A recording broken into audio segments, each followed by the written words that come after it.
having that desire for real estate, I found the first real estate podcast that came up on Apple Podcasts, started listening to it, and they kept talking about this Robert Kiyosaki guy. You heard of him? Yeah. Yeah, he's a local guy here in Phoenix. They kept talking about him. Never heard of the guy. And they kept talking about this book called Rich Dad, Poor Dad. So I got that book and I could not put it down. And that just opened my mind to entrepreneurship and passive income and really designing the life that you want.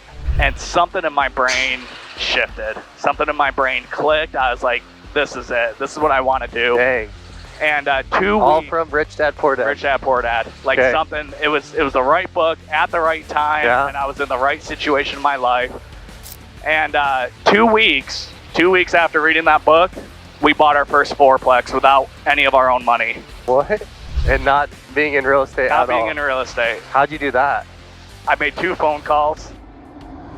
Welcome to Flying High with Cam. Yayo. A podcast where I combine 2 things I love. This is insane. Interviewing the most successful people I know You're the baddest guy in town. while flying helicopters. Engine failure. Fly with me. I want to hear your stories, learn from your experiences, and build a community. This is Flying High with Cam.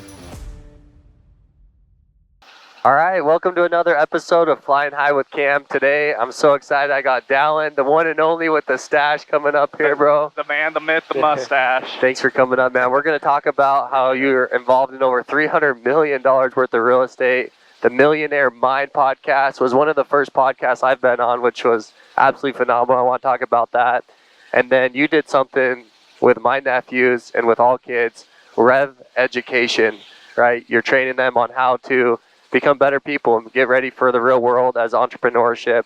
And I'm excited to dive into it all, man. But before we do, talk to me about your story. Let's start from the beginning.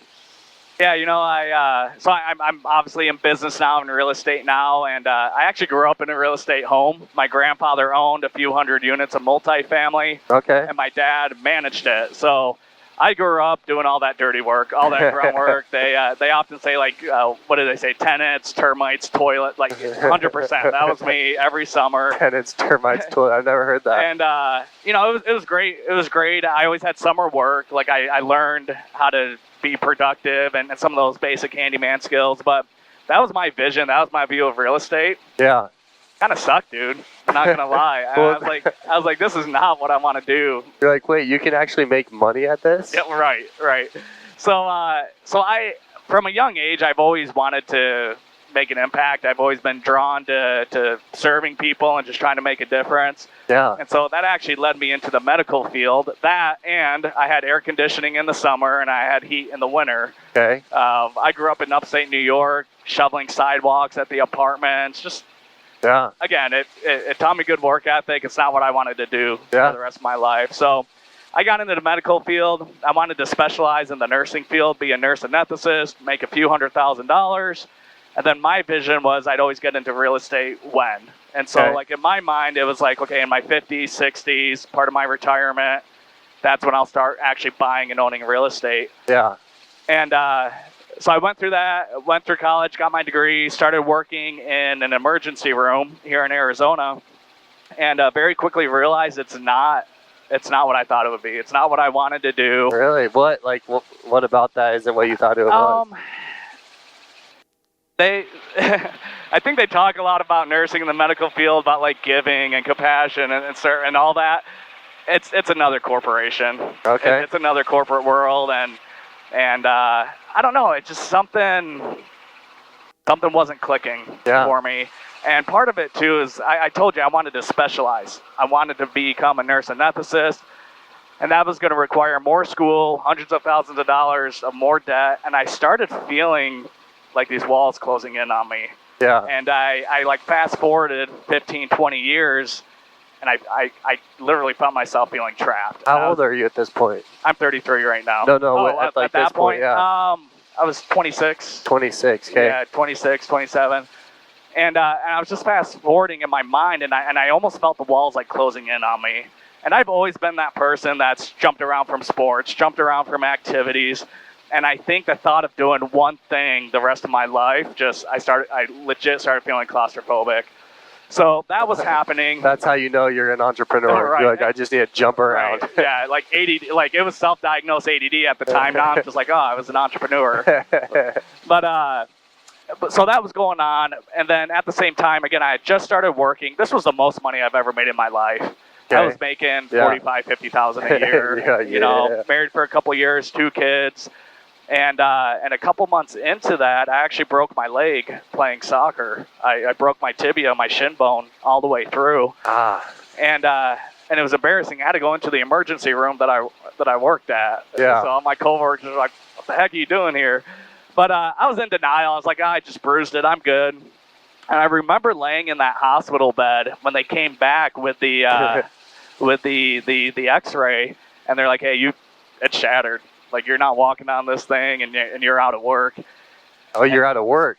And that's when it hit me. You're like, I was like, shit, how am I going to provide for my family? And, like, as a husband, as a father, like, you could speak to this, Cam. Like, that is your number one thing. Yeah. Like, if I can't do that, and that's when it hit me, and I was scared. That was my oh shit moment, for lack of better words. Yeah. And I started thinking, like, one, how am I going to provide for my family in the short term? And two, a big reason I got into the medical field was for the safety and security. Because I knew people were going to get hurt. I knew they were going to get sick. I knew they were going to get injured. Yeah. I failed to realize what was going to happen if it was me. Yeah. And dang, man. And so that incident happened, and it actually threw me into a pretty deep depression, because with a broken leg, I sat in a recliner. I didn't do anything for weeks. Jeez. And I got into this funk. I got into this depression. I said, you know what? Enough's enough. I'm sitting here. I'm watching TV. I'm playing games on my phone. Like, at minimum, start listening to a podcast. At minimum, listen to a pod. Do something productive. And having that desire for real estate, I found the first real estate podcast that came up on Apple Podcasts. Started listening to it. And they kept talking about this Robert Kiyosaki guy. You heard of him? Yeah. Yeah, he's a local guy here in Phoenix. They kept talking about him. Never heard of the guy. And they kept talking about this book called Rich Dad, Poor Dad. And I wasn't a reader. I hated reading. I hated English. But I decided... That's so surprising to me with what I do know of you, and, you know, especially doing the education with the kids, which I want to get into. But, like, you don't like reading. I love it now. You do it now. Okay, but at the time... Okay, keep going. Yeah, so I got that book, and I could not put it down. And that just opened my mind to entrepreneurship and passive income and really designing the life that you want. And something in my brain shifted. Something in my brain clicked. I was like, this is it. This is what I want to do. Dang. And 2 weeks. All from Rich Dad, Poor Dad. Rich Dad, Poor Dad. Like something, it was the right book at the right time, and I was in the right situation in my life. And 2 weeks after reading that book, we bought our first fourplex without any of our own money. What? And not being in real estate at all? Not being in real estate. How'd you do that? I made 2 phone calls. How much was the fourplex? $200,000. You can't find them for that price anymore. Okay, so you make a phone call. I made a phone call to a previous landlord that my wife and I rented from. Okay. She had a fourplex. I call her up. I say, hey, and she's getting a little old. Yeah. So I figure she might be getting a little worn out, might want to sell it. I give her a call. I say, Sharon, this is Dallon. Oh, hey, Dallon, how you doing? Good. How's Shannon? How's the baby? Good. Yeah. You know, I'm thinking about getting into real estate. Have you considered selling? And she's like, you know, we're not, but the guy next to me is. Dang. So she gave me his number. I called him up. A week later, we had it under contract. And we didn't even have the money for the $200,000? We didn't have the money for the down payment. So he did what's called a seller carryback. Yep. Right? So he had it completely paid off. So we didn't need a loan. We met with him. He's like, hey, I like you guys. So he carried... When you say you guys, you and your wife? This was actually me and my brother-in-law at the time. Okay. So he carried $175,000 of the note, meaning we needed $25K. Yep. I didn't have it. We just started working. So I hit up my grandfather, the one that owned the real estate that I grew up with. And I said, hey, here's an opportunity. I think here are the numbers. This is how I think it's going to work out. Yeah. And he said, okay. So he gave us a $25,000 loan. Cool. So we were 100% leveraged. I wouldn't recommend that to anyone listening to this right now when it comes to real estate, but that's how we got into our first deal. That's so cool, man. Yeah. And then you just fell in love with it. It made sense. Yeah. It made sense. I've got a simple... From the the lifestyle to what? Like, what made sense for you? Yeah, the lifestyle, just the fact that you could take a property, you can improve it, you can increase the rent, and then you can sell it for more money. Yeah. And just having that passive income and knowing that people always need a place to live, like it was a no-brainer to me. And looking back, I think I was just coming back to what I was comfortable with. Like, I grew up with it for 18 years, man? But I didn't see it from the lens of an owner. Yeah. I saw it from the lens of a manager, if you will. Yeah. So yeah, that's how we got into our first deal, and then it just took off, and then we started learning about syndications and funds and raising private capital, and that's where. So talk to us about some of the syndications you've had, or times where you've raised capital and how you went about it, because I know there's a lot of people that listen to this podcast that are business owners, and they're wanting to raise capital or they're wanting to build something, and that's hard if you don't have a grandpa or if you don't have a dad, or how do you go about it? Yeah, so that $25,000 loan was a jump start to it, but all the deals we do now, I don't have any family involved. We work with other investors. So you got to have that track record, and if you don't have it, the great thing about real estate, or even business for that matter, you don't have to have the experience, but if you partner with someone that does, then you're able to leverage each other. And I think that's what a trap a lot of people fall into when they get started in business, is that they think they could do it on their own, or they want to do it on their own, or they don't want partners because they heard of all these horror stories. And you can't. You got to have partners in business and real estate. Yeah. And so when it comes to raising capital, what I found is, one, it takes time.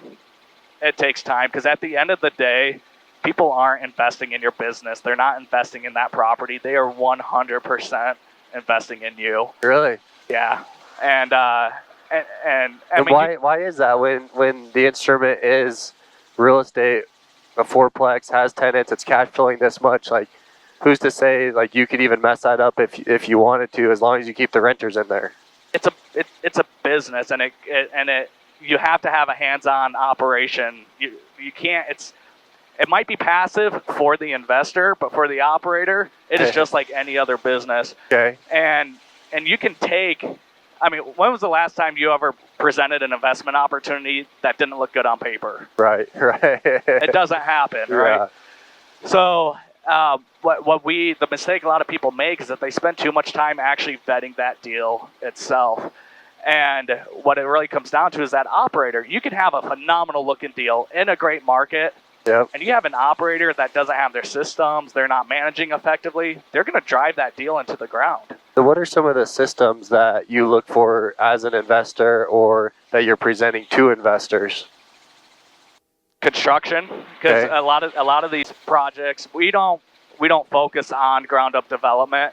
We focus on existing properties that are cash flowing, but you're not flipping one house, you're flipping 100 houses at a time when you get into this type of real estate. Yeah, which is where you're at now. Which is where we're at now. Like we're in a deal right now. It's 288 units in Fort Worth, Texas. Oh. And so going from a fourplex to something like that is pretty dang cool. That's exciting. But there's a lot of people management when it comes to tenants. Are they paying? Are they not paying?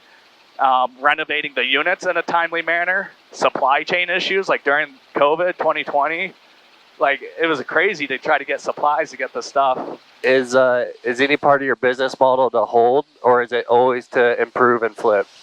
Our model is to improve and flip. Yeah. And what kind of time period does that look like? Yeah, typically 3 to 5 years. 3 to 5 years. Target, yeah. Is that how long it takes to typically like renovate a full? I mean, you said how many doors are you buying right now? We're at 288 units. 288 units.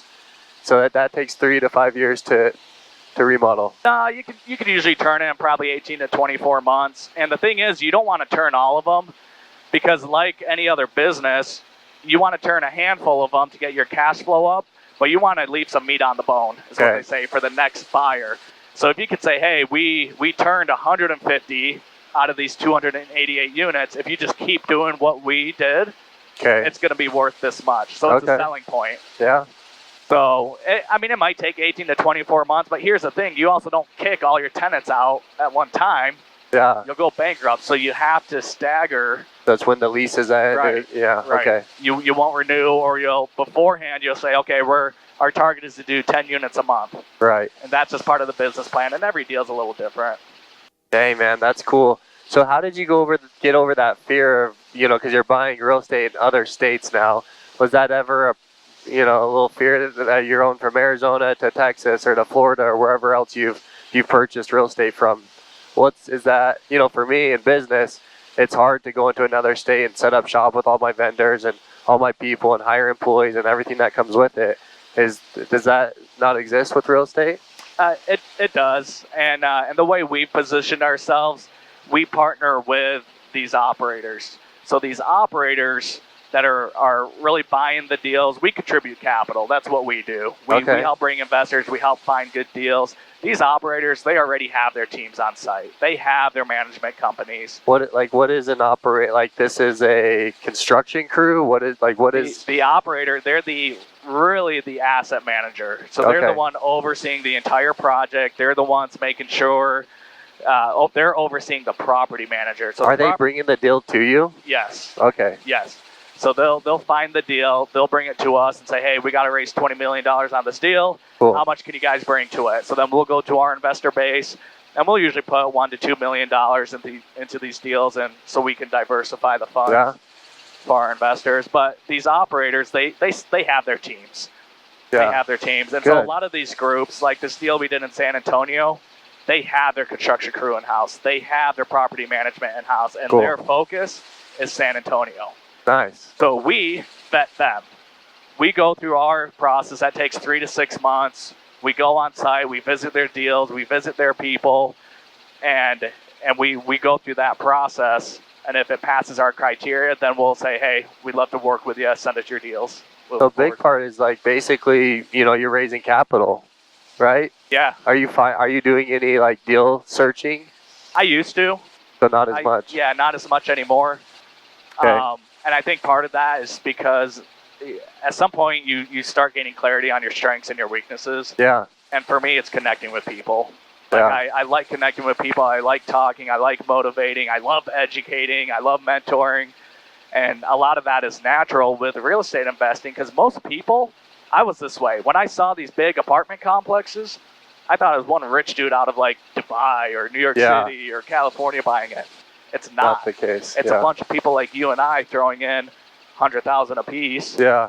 And once I realized that, I felt this drive, this mission to educate others and let them know, like, hey, there's other investments than just the stock market. Yeah, I love that, man. So is that why you opened up your started your podcast for networking, and how's that been? Yeah, so the podcast, it's not even a real estate podcast. You were on it. Yeah. It's not even a real estate podcast. I, through the process of getting into real estate, and especially leaving that W-2 job, that W-2 world, and getting into business for yourself, nobody was telling me what to do anymore. And it was great. I felt like I was on vacation for the first few weeks, and I was like, oh shit, I gotta get to work. Yeah. And so I really gained a deep appreciation just for any business owner and any entrepreneur, and just really what they've gone through. Yeah. And the purpose of the podcast, selfishly, I wanted to connect with people like you. Yeah. And look at this. Now we're flying around in a helicopter doing this podcast. So selfishly, I wanted to connect with other successful business owners to learn from them. Yeah. And I specifically wanted to connect with people outside of real estate so I can broaden my horizon. And maybe there's something that I could learn from them in their business that I could adapt to my business. And so that was a big part of it. And two, it was really to pull the curtain back on really what it is to be a business owner. Yeah. Like right now, there's probably people watching this saying like, oh, Dallon and Cam, they've got it easy. Look at them flying around. Dude, we've been to hell and back to get to where we are. And a lot of people don't realize that. And so getting people on the podcast to share their story and really pull the curtain back, I think makes it more real. Yeah. So tell me about like your hell day. One of your hell days, man. One of my hell days? Yeah. Or like the worst deal or deal that you had going through? Like what was maybe like we've all had them, right? Like what month, what year did you feel like it was just over? Yeah, there was, well, that's pretty much every day, man. No, there was one deal specifically early on in our journey, and it was a house flip. Only house flip I ever did, I'll never do it again. Really? Yeah, and we probably bit off more than we could chew on this one. We blew out the back wall. We added a 600-foot addition. Like, you don't do that on your first house flip. Like, you don't know what you don't know. We saw the opportunity. We went for it. Yeah. Are you good on motion sick? You care if I zing around here? No, I'm good, dude. Okay. I love it. So I'm surprised you didn't do any 0 Gs yet with me. But we'll buzz these quads right here. with that house flip, we didn't do as well as we thought. We thought we were going to profit. Did you lose money? We did. Yeah. We did, and we had an investor in on that deal, and we lost a little bit of money on it. But my business partner and I at the time, we made sure we came out of pocket to at least make him whole. Cool. So he got his investment back. He didn't make anything on it, but gosh, dude, when you're in the investment world, when you're in business, you definitely don't want to let down your investors, man. You don't, and like that's the thing that keeps me up at night. Yep. Really, it's like, how do we position this deal? How do we position this property to really make sure our investors are taken care of? Yeah. So again, that was a deal early on, but I'd say that deal was like, okay, it's getting real. Yeah. And how long ago was that? Oh, that was probably about 5 years ago. Yeah. And again, so I mean, yes, the deal lost money. We made sure that investor made whole. We came out of pocket for it. We've been doing this 5 or 6 years now. We've never lost investor capital. Dang, man, that's cool. So we really, I think that was my wake up call to be like, all right, be extra conservative on these deals. And this is a lot of people's hard earned capital, and they're trusting you with it, and we don't take that lightly. What kind of returns do you average each year for your investors? I'd say on average, low to mid-teen returns. Okay. We had one development deal that ended up being about a 90% average annual return. Wow. But that's not typical. Yeah. That was a short-term, 14-month. Cool. Stars aligned. Everything worked out well. Dude, talk to me. I think what you're doing is absolutely phenomenal with all your success with real estate. I love your podcast. I love listening to it. But when you started doing this education for young, I don't even know, I think, what was the cap, like 12-year-olds or 13-year-olds? Yeah, 10 to 18-year-olds. 10 to 18-year-olds. Teaching them how to be entrepreneurs. I was like, dude, Dallon's the real deal, man. It's cool what he's doing. And so talk to me about, kind of give me the pitch on it and talk to me about the why. Our public education system sucks, dude. I'm going to come straight out and say it. Yeah? If you want to be an entrepreneur or just in general, whether you were going to be it can be improved a lot. We'll just leave it at that. I'm not arguing with you. I'm just making sure I understand. Yeah, no, it's definitely not geared towards entrepreneurs. I mean, you talk to these successful business owners that are like, I was a kid that couldn't sit still. I was always getting in trouble. I couldn't focus. That was me, man. They're the ones making millions of dollars a year now because they found a way to channel that energy. And when you're sitting in a public school setting, it's like, sit down at your desk. Yes, sir. No, sir. Yeah. Right or wrong answer. Like, how many times have we messed up in business? How many times do we learn from it? And I think that needs to be encouraged a little bit more. But anyways, when it comes to business, when it comes on just basic living skills. Yeah. I mean, do you remember graduating high school and you're like, what's credit? Right. Yeah. Like, what's a credit score? Like, that's not okay. That's not okay. That's not okay. And my wife and I are actually homeschooling our two older kids. Yeah. And my I don't want to say poor daughter, I'd say fortunate daughter. She's learning all these things as I'm learning them. Yeah. Because this is stuff that I wasn't taught as a kid. And I realized as we got more plugged into the homeschool community here in Arizona, we realized that there's a lot of parents. There's a reason homeschooling has gone through the roof. across the country. Yeah. And since I was already teaching these lessons to my 9-year-old daughter and connecting with these other families, I was like, how cool would it be to teach these same things to other kids? Yeah. Now, going back to the whole reason I went into the medical field, I want to make an impact, dude. I want to make a positive impact. I want to make a difference. Yeah. That's just part of who I am. And I've been able to find that in real estate. And so this was one of those avenues where I just started exploring it. I remember putting a little post out on a homeschool Facebook group, and I was like, hey guys, this is who I am. This is my experience. Yeah. This is what I want to offer to your kids. Is this something you guys would find beneficial? And that post just blew up, dude. I love like that. Over 100 comments. Parents like, yeah, tell us more about it. We want more info. Yeah. And so that's when we decided to have our first class. And the purpose of this class, it was Intro to Business Creation and Entrepreneurship. And it was designed to help these kids first start with thinking and generating of an idea, anything. Because that's really what business and entrepreneurship. You identify a problem and you solve it. Yeah. And or you find a current solution and you find a way to improve it. And so we started with helping them identify potential opportunities, and then we started talking about marketing and branding and putting together a business plan and some basic financials. And the whole focus of this course was to have these kids design a basic business that they could then take to market at the end of that course and start making money. So I sat in on a few of Beckham and Noah's classes with you. Okay. And there's so many cool different exercises that you did with them. But what do you feel like was like the most effective one that you did that really connected with those kids? Every kid's a little different. Every kid's a little different. I think, gosh, man, there was so much that we touched on. I think it was the very first few classes that really hit home with people. Because that was more like big picture business opportunity. Then we got into more technical stuff. Yeah. But we were talking about, like, look, people buy things because they either want it or they need it. Yeah. That's it. Like, that's as simple as it is. And I showed like a Lamborghini, and then I showed an apartment complex. Yeah. I said, which of this is a need? Shelter, right? Which is a want? Lamborghini. Okay, here's the deal. People will spend more money on a car than they will shelter. So I'm not saying one is better than the other. Yeah. It's just knowing who your target market is, who your target audience is. And I think helping them really recognize that there are literally opportunities all around us. Like that, I think, is what really stuck in their brains. Because once it clicked, I remember this kid in this last course I just went through, he was like, oh man, there's an opportunity here. There's an opportunity. And like it's because one of your assignments was like find a need and come back with a business proposal, right? Yep. Identify a problem. Find something that your parents are complaining about all the time, that your siblings are complaining about.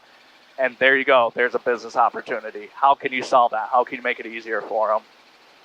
Well, this is great, man. We're almost back to the airspace. So is there anything that we didn't talk about, man, that you want to riff about for a second? Oh gosh, we can. Opportunities don't stop. Yeah. And I think when it comes to business, being able to sort out that shiny object syndrome, and it could create a lot of. If you are getting into business, if you are trying to pursue something, try to stay as focused as you can on that one area. But then there are opportunities that do present themselves, and because of our real estate, we're actually getting ready to launch a software company because of it to help other people in our industry raise more capital and do more deals. So it takes time. I think it always takes longer than we all expect, that we all anticipate. Yep. But at the end of the day, if you're solving a problem and you're truly coming in it with that service mind and keeping your focus on the people you're serving, the people that you're whether they're clients or investors, you can't fail, dude. Like if you keep them on the forefront of your mind and you're doing what you can to make them successful, you'll be successful. I think you do have to be passionate about what you're doing. And the vehicle has got to make sense, because even when you're passionate about something, I love playing soccer. Okay, here's an example. I love playing soccer. That was my sport growing up. I was passionate about it, and there were days where I just didn't want to play. I just didn't want to practice, and so that drive, that passion, helped push me through those difficult times. And when you're energized about stuff, I think you tap into this higher frequency that helps produce ideas, and you get into this good flow. Is it required to be passionate about the business itself? No, but every business owner is passionate about something within that business, and that's what's pushing them. And then whatever drains them, whatever they're not passionate about, they're master delegators. They'll find other people to do that task. And I think at the end of the day, for most entrepreneurs, it's about growing and creating. So whatever that vehicle is, if they can see it growing, if they can see it creating, and they're like, hey, I had something to do with that, I think that's what's fulfilling. Because you'll never find an entrepreneur or business owner that retires. You won't. Like, they just move on to the next business, the next opportunity. And then again, it's like the challenge. It's who you become along the way. So kind of a long-winded answer. I love that, man. I love that, bro. I appreciate you coming up and spending time with me, man. Congrats on all your success, that's man. awesome, man. Appreciate it.